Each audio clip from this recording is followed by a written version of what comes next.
روز بروز ہماری عمر بڑھتی جا رہی ہے, بوڑھے ہو کے قبر میں پہنچ رہے ہیں. اسلام کہہ رہے ہیں آپ جتنی بھی دین کی خدمت کر لو, نئی نسل نے آنا ہے تو آپ کی نسل آئے گی, وہ آپ کے مذہب پر, آپ کے عقیدے پر ہوگی. اگر آپ نے نسل نہیں بڑھائی تو دنیا میں کفر کا گروتھ ریشو بڑھے گا, دین کی خدمت بہت زیادہ ہوگی, اس کا آؤٹ پٹ بہت کم ہوگا. بات سمجھ میں آ رہی ہے؟ دین کی خدمت میں آپ کی محنت بہت ہوگی, آؤٹ پٹ کیا ہوگا, اگلی نسل میں بہت کم ہوگا. اور اگر آپ نے گروتھ ریشو بڑھا دیا, محنت آپ کی دین کے لیے کم ہوگی, آؤٹ پٹ بہت. ابھی مجھے ایک بات بتاؤ, اتنے سارے لوگ جو ہم مسلمان ہیں, پاکستان میں کتنی آبادی ہے؟ بس یہ بات کر کے بیان ختم کر رہا ہوں. 24 کروڑ. ان میں سے کتنے کروڑ مسلمان ہوں گے؟ 20 کروڑ تو مرے سے مرے ہوں گے ہی نا. تو یہ 20 کروڑ مسلمان کیا یہ کنورٹڈ ہے؟ کہ پتہ ہے کیوں ہے؟ ہمارے ماں باپ نے شادیاں کی اور بچے پیدا کیے, یہ اس لیے. سمجھ رہے ہو؟ اگر وہ اتنی نسل نہ بڑھاتے, دین کی خدمت میں لگے رہتے, آج ہم 10 کروڑ ہوتے. اور غیر مسلم اور مسلم کا ریشو کچھ وقت کے بعد جا کے برابر ہو جاتا. تو اسلام چاہتا ہے ریشو کس کا زیادہ رہے, کیونکہ آبادی میں جس کا ریشو زیادہ ہوگا کلچر اسی کا چلے گا. آبادی ایک بہت بڑی پاور ہے, تبھی تو سیاستدان لوگ اپنے لوگوں کو بڑھانے کی کوشش کر رہے ہوتے ہیں. سمجھ رہے ہو نا؟ Vote bank. کراچی میں گورنمنٹ نے کہا کہ یہاں 1.5 کروڑ لوگ ہیں, پورا کراچی چیخ اٹھانا, اب ہم لوگ 3.5 کروڑ ہیں, تم جھوٹ کیوں بول رہے ہو 1.5 کروڑ ہیں؟ تو کراچی والے کیوں بتا رہے ہیں کہ ہماری آبادی زیادہ ہے؟ بھائی آبادی زیادہ ہوگی تو ہمیں مانا جائے گا کہ ان کے حقوق بھی کیا ہیں؟ زیادہ ہیں, ان کی پاور بھی کیا ہے؟ زیادہ ہے. تو یہ دنیا اس پہ آئی ہے, ہمارے والے چونکہ دم ہلانے والے ہیں, ان کو پتہ ہی نہیں دنیا میں ہو کیا رہا ہے. تو اس لیے اسلام نے یہ بھی کہا ہے کہ بھائی تم مر جاؤ گے تو آگے بھی نسل ہوگی تمہاری, تو کل ہم, میرے باپ شادی نہ کرتا, اولاد نہ ہوتی, میں تھوڑی دین کی خدمت کر رہا ہوتا, میں تو 30 نمبر پہ پیدا ہوا ہوں. ہاں 30 نمبر پہ. تو 2 بچوں کے بعد اگر میرے والد کے اولاد نہ ہوتی تو میں تو نہیں آتا. اور میرے والد صاحب دین کی پوری فوکس کر کے نا کہ 2 بچے ہی اچھے دین کی خدمت کرو. والد صاحب کے دنیا سے جاتے ہی وہ دین کی خدمت بھی کیا ہو جانی تھی؟ ختم. میرے والد صاحب نے تھوڑی خدمت کی, تبلیغ میں وقت لگایا, اتنے بچے ہوئے, ایک کو عالم بنا دیا. تو اب رزلٹ کے اعتبار سے خدمت کم ہو رہی ہے, زیادہ ہو رہی ہے؟ تو بھائی کام تو لوگ کرتے ہیں, تو لوگ مارکیٹ میں آئیں گے تو کام ہوگا. گروتھ ریشو کم ہوگا تو کام ہی نہیں ہوگا. ورک کی ڈیفینیشن کیا ہے؟ ورک جو نیچر کام کر رہی ہوتی ہے نا, اس کو ورک نہیں کہا جاتا. ورک جو بندے کام کر رہے ہوتے ہیں اس کو ورک کہا جاتا ہے.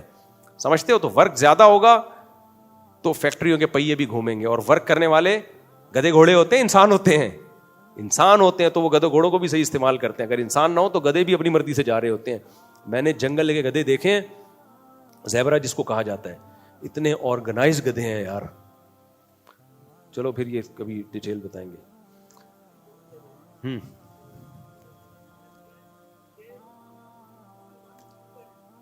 یہ بہت لمبا سوال ہے, یہ آپ جمع کرا دیں, میں تسلی سے پڑھوں گا اس کو, پھر آپ زبان سے بتا دیں مجھے. ہاں بلیاں ہاں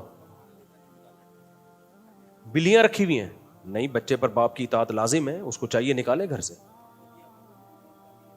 نہیں, بچہ غلط کر رہا ہے. اگر ابا کو گھر میں بلیاں پسند نہیں ہے تو بچے پر لازم ہے کہ وہ گھر سے باہر نکالے. بچے سمیت بلیوں کو گھر سے باہر نکال دیں, تھیلے میں بچہ بھی ڈالیں, بلیاں بھی ڈالیں, ان کو کہیں پہاڑ پہ رکھ کے آ جائیں. اب تو پھر تو ہم پولیس کا کیس, میں کیا کر سکتا ہوں, بچہ آپ کا ہے. نہیں, اس کو میرے پاس لے آئے, میں اس کو سمجھاؤں گا. تھیلے میں ڈال کے بلیوں کے ساتھ ہی لے آئے.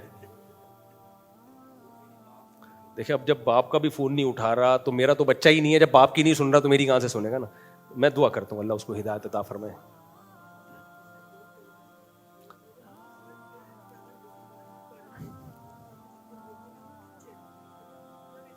ہاں اچھا, یہ بڑا اہم سوال ہے. کہہ رہے ہیں اگر مسلمان برحق ہیں تو پوری دنیا میں عیسائیت زیادہ کیوں ہے؟ تو یہ اس کی علامت نہیں ہے دنیا میں زیادہ عیسائیت کا ہونا کہ آپ برحق ہیں. یہ تو کہنا پہلے اس اصول کا صحیح ہونا تو ثابت کرو کہ جو دنیا میں زیادہ ہوتا ہے وہ برحق ہوتا ہے. یہ کوئی پیمانہ تھوڑی ہے. دنیا میں چور زیادہ ہیں یا نیک لوگ زیادہ ہیں؟ دیکھو کتنے ملکوں میں لائٹ چلی جاتی ہے نا, جن کو ہم بڑا نیک سمجھتے ہیں, دنا دن چوریاں شروع ہوتی ہیں. شرابی زیادہ ہیں یا شراب سے بچنے والے زیادہ ہیں؟ آپ مجھے بات بتاؤ. شرابی زیادہ ہیں. اگر پورا دنیا کا ریشو نکالو, غیر مسلموں کو بھی اس میں شامل, تو کیا شراب صحیح ہے؟ دنیا میں نکاح کرنے والے زیادہ ہیں یا زنا کرنے والے زیادہ ہیں؟ اب زنا کرنے والے زیادہ ہو گئے ہیں. کیا زنا کرنا ٹھیک ہے؟ تو یہ کوئی دلیل ہے ہی نہیں. اور دوسری بات, عیسائیت دنیا میں زیادہ ہے, لیکن پریکٹسنگ عیسائی دنیا میں 4-6 بچے ہوں گے. صرف اتنے عیسائی ہیں کہ ہم یعنی کرسچن ماں باپ کے یہاں پیدا ہوئے ہیں, منہ سے بولتے بھی نہیں اپنے آپ کو عیسائی, چرچ کبھی زندگی میں بھی نہیں گئے. مسلمان عیسائیت کے بعد دوسرا بڑا مذہب ہے, لیکن 99% پریکٹسنگ ہے.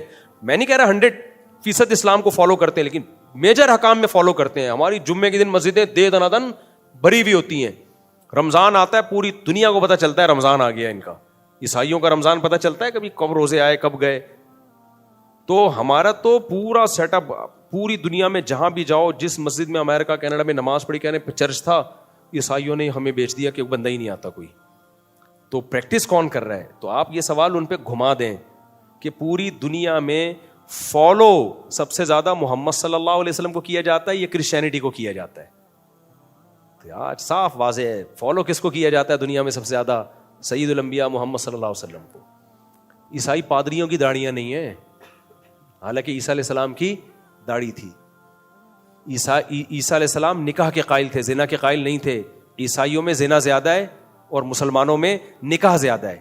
عیسائیوں میں شراب زیادہ ہے, مسلمانوں میں شراب سے بچنے کا ریشو زیادہ ہے. عیسائیوں میں چرچ جانے کا ریشو کم ہے, مسلمانوں میں مسجد جانے کا ریشو 20 گنا زیادہ ہے. عیسائیوں میں جو حضرت عیسیٰ کی تعلیمات تھی, ناخن کاٹنا, بغلوں کے بال صاف کرنا, زیر ناف بال صاف کرنا, یہ ساری تعلیمات حضرت عیسیٰ علیہ السلام کی بھی تھیں, کیونکہ حدیث میں آتا ہے یہ سب پیغمبروں کی تعلیمات ہیں. مسواک حضرت عیسیٰ علیہ السلام کی تعلیمات تھی. تو یہ ساری چیزیں آپ کو مسلمانوں میں ملیں گی. عیسائیوں میں تو میں نے بتایا کہ میں نے آسٹریلیا میں ایک آدمی نے بنیان پہنا ہوا تھا, میں نے کہا یہ جوتے کا ڈبہ نکالنا, جب اس نے یوں کیا ہے نا, تو ابھی میں افریقہ کے جنگلوں سے آیا ہوں, میں نے کہا ادھر کا ولاگ بننا چاہیے بھائی, ادھر جنگلوں کو بےہوش ہوتے ہوتے بچا ہوں میں. کسی قوم کا مذاق اڑانا مقصد نہیں ہے. یہ ساری چیزیں مسلمانوں میں زیادہ ہیں. مسلمانوں کی عید دیکھ لو, عیسائیوں کی عید دیکھ لو. مسلمانوں کی عید اسی طرح ہے جیسے 1400 سال پہلے تھی. عیسائیوں کی عید تبدیل ہو چکی ہے, تو کرسمس جس طرح سے ہو رہی ہے رات کے وقت, حالانکہ مذہبی تہوار ہمیشہ دن میں ہوتے ہیں, رات کو ہوتے ہی نہیں ہیں. تو ان کی تو سب کچھ فنش ہو گیا, ختم ہو گیا. ہمارا تو سب ایز اٹ از باقی ہے. ہمارے نبی کی تعلیمات باقی ہیں, ہمارے پاس قرآن باقی ہے, ساری چیزیں باقی ہیں. اور ہم حضرت عیسیٰ کو رسپیکٹ بھی ان سے زیادہ دیتے ہیں. ایک عیسائی نے مذاق اڑایا ایک دیوبند کے ایک عالم کا نا, کہ تمہاری کیا اتنی بڑی داڑھی. انہوں نے کہا کہ کیسا چہرہ بنایا؟ انہوں نے کہا ویسا جیسا عیسیٰ علیہ السلام کا چہرہ تھا ویسا بنایا ہے میں نے. ٹھیک ہے, تو پریکٹسنگ عیسائی تو بہت تھوڑے سے, ابھی میں نے وہ ایمش قوم ہے نا امریکہ کی, ان کا ولاگ بنایا تھا, تھوڑے سے روک رہ گئے پریکٹسنگ. پھر بھی ہم عیسائیت کو دوسروں کی نسبت فیور دیتے ہیں. اسلام کے سب سے زیادہ قریب اگر کوئی مذہب ہے تو وہ عیسائیت ہے. اور عیسائیوں میں کہ قرآن نے ان کی تعریف بھی کی ہے, ان کا دل نرم ہوتا ہے, ان میں اسلام میں کنورٹ ہونے کا ریشو سب سے زیادہ ہے. تو یہ دل بھی اسلام کا ہے. تو اس لیے پروپیگنڈے کی بات ہے اور کچھ نہیں ہے. اچھا بھائی, حنفی کیا لکھا ہے باقیوں 4 کیوں ہیں؟ فقہ صرف 4 کیوں ہیں؟ اور حضرات صاحبین بھی تو مجتہد تھے, ان کا اپنا فقہ کیوں نہیں؟ فقہ صرف 4 اس لیے ہیں, یہ ایسا ہی ہے کہ حدیث کی مشہور صرف 6 کتابیں کیوں ہیں؟ بھائی یہ تکوینی کام ہے, کہ ہوا ایسا ہی ہے, ٹھیک ہے نا. 5واں کوئی ایسا مجتہد آیا ہی نہیں ہے جس نے باقاعدہ فقہ کو مرتب کیا ہو, کیونکہ جب 4 فقہ مرتب ہو گئے تھے تو امت اس پہ جمع ہو گئی, 5ویں کی ضرورت رہی نہیں. داؤد ظاہری کا بھی مذہب چلا کچھ وقت تک, لیکن وہ ختم ہو گیا, اس میں اتنی اٹریکشن نہیں تھی, اتنی جان نہیں تھی. تو اس لیے یہ تکوینی کام ہے, اللہ کی طرف سے ایسا ہو گیا. یعنی یہ کوئی یہ ہے کہ حدیث کی اتنی کتابیں کیوں ہیں؟ بھائی لکھی جتنی ہیں اتنی ہوں گی نا, اس سے زیادہ ہے نہیں. اب کوئی مزید کتاب لائے گا وہ نہیں قبول کی جائے گی. تو اسی طرح 4 فقہ امام ائمہ مجتہدین نے مرتب کر لیے, امت نے اسی کو مان لیا, اب اس کی ضرورت نہیں رہی کسی 5ویں کی, کیونکہ وہ سب کچھ اسی 4 میں آ گیا تھا, اس لیے ضرورت نہیں رہی. وہ اہل حدیث حضرات نے میرا وہ کلپ بہت چلایا. میں نے کہا بھائی آپ بھی ایک 5واں فقہ مرتب کر لیں قرآن و سنت سے, تو جہاں چاہ رہے ہیں ہم 5واں بھی مان لیں گے, لیکن کوئی مرتب تو کریں نا, کوئی ترتیب تو ہو نا. اہل حدیث میں تو ہر شخص کی ایک الگ رائے ہے, وہ الگ فتویٰ, وہ الگ, اس سے تو امت کا بیڑا غرق ہو جائے گا. تو اس کا وہ حضرات جواب دے رہے ہیں کہ ہمارا فقہ تو پہلے ہی ہو چکا ہے, ہمیں تو فقہ شقہ کی ضرورت ہی نہیں, ہم تو قرآن و سنت کو مانتے ہیں. تو ابے بھائی یہ امام حنیفہ کیا تورات انجیل کو مانتے تھے؟ انہوں نے قرآن و سنت ہی سے ریٹن فارم میں ترتیب سے مسائل لکھ لیے, اس کو فقہ کہتے ہیں. تو آپ کی بھی تو فتوے کی کتابیں ہیں نا, اسی کو تو ہم فقہ کہہ رہے ہیں. آپ نہ کہیں تو یہ نام کا اختلاف ہو گیا نا. تو آپ ایسے قرآن و سنت ہی سے مسائل نکال کے آپ بھی کتاب الوضو, کتاب طہارہ سے لے کے اذان اور یہ ساری جیسے فقہ کی تفصیل ہے, ہر چیز ہمیں فقہ کی کتاب میں ملتی ہے. تو آپ کو اگر ان چاروں پہ اعتماد نہیں ہے تو آپ ایک 5ویں چیز مرتب کر کے لکھ لیں. اس میں کوئی یہ ایسا بات, یہ تو فیور دے رہا ہوں میں اہل حدیثوں کو, یہ مرتب تو ہونا تاکہ ہم کہیں اس مسئلے میں اہل حدیث کی یہ رائے ہے. وہ تو رائے نہیں, وہ تو وہ اس کے وہاں کا اہل حدیث کی کچھ ہوتی ہے, وہاں کی کچھ ہوتی ہے, وہاں کی کچھ ہوتی ہے. تو عوام کو ایسے تھوڑی بے لگام چھوڑا جا سکتا ہے کہ اپنی مرضی کے جس مفتی پہ چاہے عمل کر لو. تو اہل حدیث اس کا جواب دیتے ہیں, ہم جس کی بات ہمیں قرآن و سنت کے زیادہ قریب لگتی ہے ہم اس کی بات کو لیتے ہیں. تو ہم یہی تو کہہ رہے ہیں, جس کی بات قرآن و سنت کی زیادہ قریب لے اس کو لے کے اپنی فقہ میں شامل کر لیں. آپ سمجھ میں آ رہی ہے بات؟ وہی ایک مرتب کریں جو آپ کو زیادہ اچھی لگ رہی ہے. تو ہم کچھ اور نہیں کہہ رہے, وہی کہہ رہے ہیں. تو وہ کہہ رہے نہیں ہماری جو ہے نا وہ مرتب ہوئی ہوئی ہے یا ہے ہی نہیں, ہمیں ضرورت ہی نہیں ہے. پھر وہ یہ بھی جواب دیتے ہیں کہ صحابہ کرام سے پہلے کون سا فقہ چاروں اماموں سے پہلے کون سا فقہ مرتب تھا.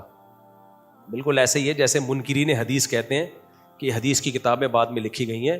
صحابہ کے دور میں حدیث کی کتنی کتابیں تھیں؟ اگر آپ کو ایک کتاب تھی تو یہ والی تو نہیں تھی نا, پھر بھی بخاری مسلم تھوڑی تھی. ابو بکر کے دور میں تو قرآن بھی مرتب شکل میں نہیں لکھا گیا تھا, جب ضرورت ہوئی تو لکھا گیا.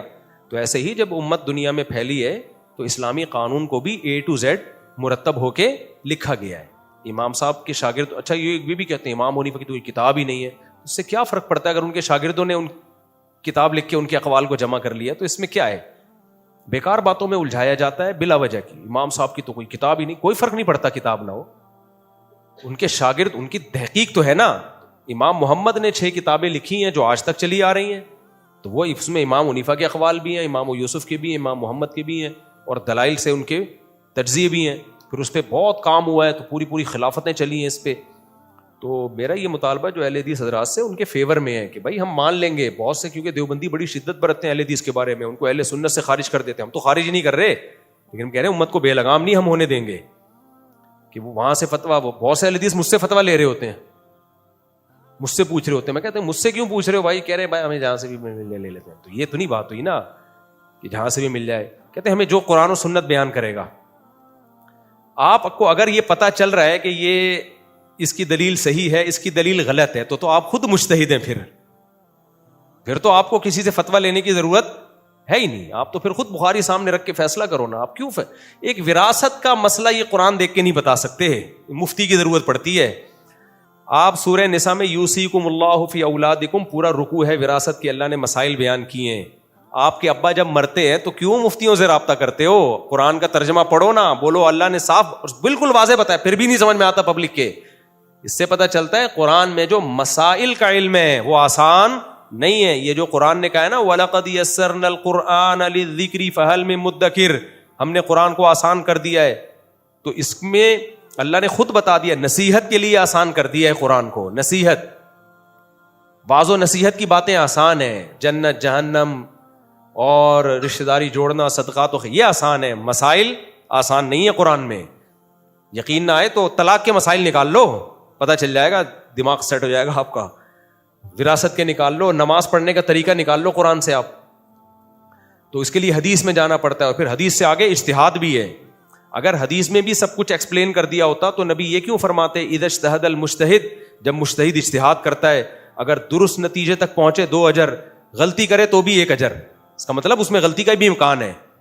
تو یہ پورا ایک قرآن حدیث اور فقہ مل کے اسلام مکمل ہوتا ہے. تو قرآن حدیث تو ہم سب کے سامنے آگے, اس میں فہم کہ اس سے نکالا کیا جا رہا ہے, تو وہ جو فہم ہے وہ ہم کہتے ہیں مجتہدین کی فہم آج کے مولویوں کی رائے پر مقدم ہوگی. اور اگر اہل حدیث کا خیال یہ کہ نہیں ہم ان کی فہم, اپنی فہم کو ان کی فہم پہ ترجیح دیں گے, تو ٹھیک ہے آپ دے دیں, لیکن پھر ایک ریٹن فارم میں مرتب کریں, اپنا ایک سلیبس بنائیں, اور پھر سب اہل حدیث اس کو مانیں. جیسے فقہ حنفی پوری دنیا میں, شام میں جاؤ, ترکی میں جاؤ, سعودی عرب میں جتنے حنفی ہیں, اور افغانستان, ازبکستان, سب کا ایک فقہ ہے, سب کے مدرسوں میں ایک ہی سلیبس ہے. افریقہ میں جاؤ, شافی فقہ پوری دنیا میں ایک ہے, مالکی فقہ پوری دنیا میں, یہاں سے چند مسائل میں اختلاف ہوتا ہے جو جدید ہے, قدیم میں تو نہیں ہے اختلاف, اور اگر اختلاف ہے بھی تو یہ پتا ہوتا ہے اس میں فتوے والا قول کون سا ہے. کتابوں میں تو بہت اختلاف ہے لیکن فتویٰ ایک پر ہی ہوگا. لیکن اہل حدیث حضرات میں ہر آدمی مجتہد بنا ہوا ہے. وہ 3 سال پڑھ کے بھی, میں افریقہ گیا 8 سال وہاں پڑھا رہے ہیں, تو وہاں بھی کچھ اہل حدیث کے مدرسے ہیں جو اہل حدیث کی نہیں کہتے اپنے آپ کو, وہ وہیں کے کچھ الگ ہی چیزیں ہیں, وہ بھی ڈائریکٹ کہتے ہیں وہ 3 سال میں مجتہد بنا رہے ہیں. وہ صحیح ہے نا, ہمارا 8 سال میں مجتہد نہیں بن رہا, وہ فقہ کا پابند ہے, اور وہ 3 سال میں مجتہدین بن رہے ہیں. تو ہر شخص ایک راکٹ بنا ہوا ہے, ہر شخص ایک بم بنا ہوا ہے, کسی بھی وقت کچھ بھی فتویٰ دے سکتا ہے. وہ یہ اسلام کا نقصان ہوگا. تو اہل حدیث میں جو علماء ہیں جو یہ سمجھتے ہیں کہ ہمارے اندر اجتہاد کی صلاحیت ہے, ہمیں کسی کی اتباع نہیں کرنی ہے, تو نہ کریں. وہ آپ اگر سمجھتے ہیں, پبلک کو آپ وہ راستہ بتائیں جس میں امت کا اتحاد. پبلک کو آپ یہ بتائیں بھائی میری رائے تو یہ ہے, لیکن چونکہ اس میں مجتہدین کی رائے کچھ اور ہے, تو قرآن و سنت تو انہوں نے بھی سمجھا, میں نے بھی سمجھا, میری رائے یہ ہے. اب اگر آپ کو مجتہدین کی رائے صحیح لگتی ہے آپ اس کو فالو کرو, تو میں تو یہی کہوں گا بھائی میں تو اپنی رائے پہ بھی مجتہدین کی رائے کو ترجیح دیتا ہوں. پھر اہل حدیث کہتے ہیں ہم اپنی رائے نہیں لیتے, ہم سلف کی رائے کو لیتے ہیں. ہم قرآن و سنت میں اپنی نہیں اسلاف کی رائے کو لیتے ہیں. یہ بھی غلط ہے. اسلاف کی رائے کو سب سے زیادہ ان 4 اماموں نے فالو کی ہے. اگر آپ اسلاف کی رائے کو لے رہے ہوتے تو پھر آپ عورتوں کی سمٹ کے نماز کے قائل ہوتے, مردوں کی طرح نماز کے قائل نہیں ہوتے, کیونکہ اسلاف عورتوں کے سمٹ کے نماز کے قائل تھے. اگر آپ اسلاف کی رائے کو آپ لے رہے ہوتے تو آپ 20 رکعت تراویح کے قائل ہوتے. 20 کے قائل نہ بھی ہوتے تو کم سے کم 16 کے قائل ہوتے آپ, کیونکہ اسلاف میں ہمیں 8 رکعت تراویح پڑھنے والے لوگ نہیں ملتے. اسلاف نے اس کو تراویح کا نام دیا اس لیے کہ 8 تھی نہیں, کیونکہ تراویح کا لفظ 8 رکعتوں پہ بیٹھتا ہی نہیں ہے. اگر آپ اسلاف کو پہ چلتے تو آپ 3 طلاق کو 1 نہ کہتے. میں نے اس پہ کتنی دفعہ کلپ ریکارڈ کروایا بھائی, 3 طلاق کو 1 کہنا اسلاف میں کسی کا مذہب نہیں ہے. اس پہ ایک بریلوی عالم نے میرے خلاف کلپ کہا کہ فلاں کا بھی رائے ہے, فلاں کی بھی رائے ہے, فلاں کی بھی صحابی کا فتویٰ ہے 3 1 ہوتی ہیں. تو اتنے کمنٹس میرے خلاف نیگیٹو کہ مفتی صاحب نا پھینکنے کے ماہر ہیں, اتنی بڑی بات کر دی, حالانکہ انہوں نے تو اتنے حوالے دیے. بھائی انہوں نے نام بتائے ہیں, کوئی سند نہیں پیش کی ہے. میں بھی کہہ دوں عبداللہ بن مسعود 3 کو 1 کہتے تھے, عبداللہ بن عباس 3 کو 1 کہتے تھے, حضرت اکرمہ 3 کو 1 کہتے تھے, فلاں 3 کو 1. لوگ کہیں گے ابے اتنے حوالے دے دیے. ابے سند تو دکھاؤ کہاں ہے, یہ کس نے لکھا ہے اور اس کا ریفرنس کیا ہے. کوئی ریفرنس نہیں ہے. کوئی بھی کہتا ہے نا ابن عباس 3 کو 1 کہتے تھے یا فلاں 3 کو, کوئی بھی نہیں ہے. کوئی سند دکھا دے. ضعیف سند کیا, سند ہی نہیں ہے سرے سے. صحیح ہے نا, ایسی ہوائی باتیں ہیں. تو دعویٰ کرنا آسان ہوتا ہے, باتیں کرنے پر گورنمنٹ کی طرف سے کوئی پابندی نہیں ہوتی. لا يعجبنك من خطیب خطبۃ حتی یکون مع الکلام دلیل. شاعر نے کہا ہے کہ کسی خطیب کا خطبہ, اس کا اسٹائل تمہیں دھوکے میں نہ ڈالے جب تک کہ اس کے اپنے دعوے پر اپنی بات کے ساتھ دلیل پیش نہ کر دے. تو وہ دلیلیں دے رہے ہوتے ہیں. فلاں دیوبندی نے بھی لکھا 3 1 ہوتی ہیں, اور فلاں صحابی کا بھی رائے تھی, اور فلاں محمد بن اسحاق کی بھی رائے تھی کہ 3 1 ہوتی. محمد بن اسحاق امام کب سے ہو گیا فقہ کا بھائی؟ وہ تو ایک راوی ہے, مورخ ہے محمد بن اسحاق, جس کے بارے میں بڑا اختلاف ہے کہ وہ ثقہ تھا بھی یا نہیں تھا. تو اگر اس نے 3 کو 1 کہہ دیا تو وہ تو عام لوگوں کی طرح کا ایک شخص ہے. وہ تھوڑی اتنی بری, مورخین کی ایسی ویلیو تھوڑی ہوتی ہے. امام احمد بن حنبل کہتے ہیں محمد بن اسحاق کی حدیث احکام میں حجت ہی نہیں ہے. تو جس کی حدیث فقہی مسائل میں حجت نہ ہو, اس کو آپ نے امام کیسے بنا دیا؟